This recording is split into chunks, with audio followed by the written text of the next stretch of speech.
আজকে কিন্তু চলে গেছিলাম এক্সিস মলে আমার একটা খুবই প্রয়োজনীয় জিনিস কিনতে। আমার অফিসে কিন্তু ক্লায়েন্ট ভিজিট ছিল, যার জন্য আমাকে প্রপার অফিসিয়াল ড্রেস পরে যাওয়ার কথা বলেছিল। তার জন্যই চলে গেছিলাম এক্সিস মলে আমার একটা অফিসিয়াল কোট কিনতে। তবে খুবই দুঃখিত হয়ে আমাকে ফিরে আসতে হয়, কারণ আমার পছন্দের মতো কোনো কোটই আমি সেখানে খুঁজে পাচ্ছিলাম না। এতদিন কিন্তু অফিসে কাজ করা সত্ত্বেও আমার কাছে কোনো অফিসিয়ালি কোট না থাকায় আমি বিশেষ চিন্তায় ছিলাম। চিন্তাটা কিন্তু দূর করার জন্যই আমি চারিদিকে খুবই তন্ন তন্ন করে খুঁজে গেছি, তবে আমার পছন্দ মতো কোনো কোটই আমি খুঁজে পাইনি। যাই বলো বন্ধুরা, আমার মতে মনে হয় আমার মতো মধ্যবিত্ত মানুষদের জন্য স্প্ল্যানেডই ঠিক আছে। মানে সেখানে গিয়ে আমি মনের পছন্দ মতো জিনিসও পেয়ে যাই এবং খুবই কম দামে। দেখো বন্ধুরা, কথাতে আছে না, যেমন গুড় দেবে তেমন মিষ্টি হবে, তেমনই যেমন টাকা দেবে তেমন কিন্তু কোয়ালিটি হবে। স্প্ল্যানেডের যেমন জিনিসের কোয়ালিটি গুলো একটু কম। এখানে কিন্তু আমার রিঅ্যাকশন দেখে তোমরা বুঝেই গেছো যে আমি কিন্তু আমার কোট পাইনি। তার জন্য কিন্তু আমি চলে যাচ্ছিলাম আমার বরের একটা জুতো কিনতে।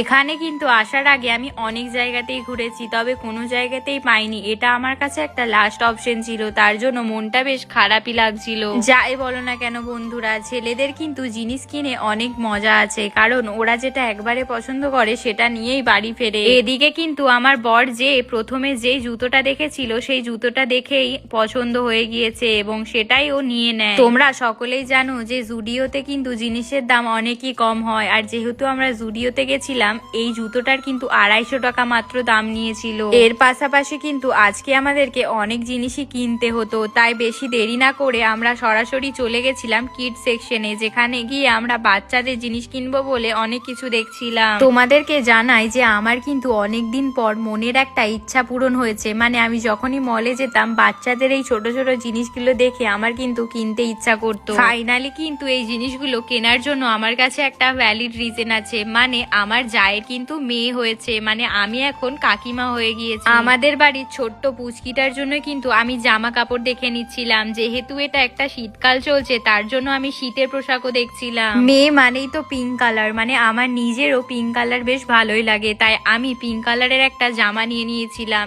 এবার পালা ছিল একটা পুতুল কেনা। পুতুলের সেকশনটাতে এসে নিজেরও কেমন যেন নিজেকে বাচ্চা বাচ্চা মনে হচ্ছিল সব পুতুলগুলো তুলে নিয়ে আর বাড়ি চলে যায়। অনেক ঘাটাঘাটি করার পর কিন্তু আমি এবং আমার বর মিলে ডিসাইড করি যে এই বড় পুতুলটা নেওয়া হবে। দেখো এটা দেখতে কতই না কিউট লাগছে। আমি কিন্তু পুতুলটা খুব ভালোভাবে চারিদিকটা দেখে নিচ্ছিলাম যে কোনো রকম কোনো গন্ডগোল আছে কিনা, মানে ছেঁড়া টেরা আছে কিনা। যদি কখনো তোমরা বাচ্চাদের এই কিড সেকশনটায় যাও তাহলে তোমাদের যেন আলাদা করে একটা মানসিক শান্তি উপভোগ হবে, কারণ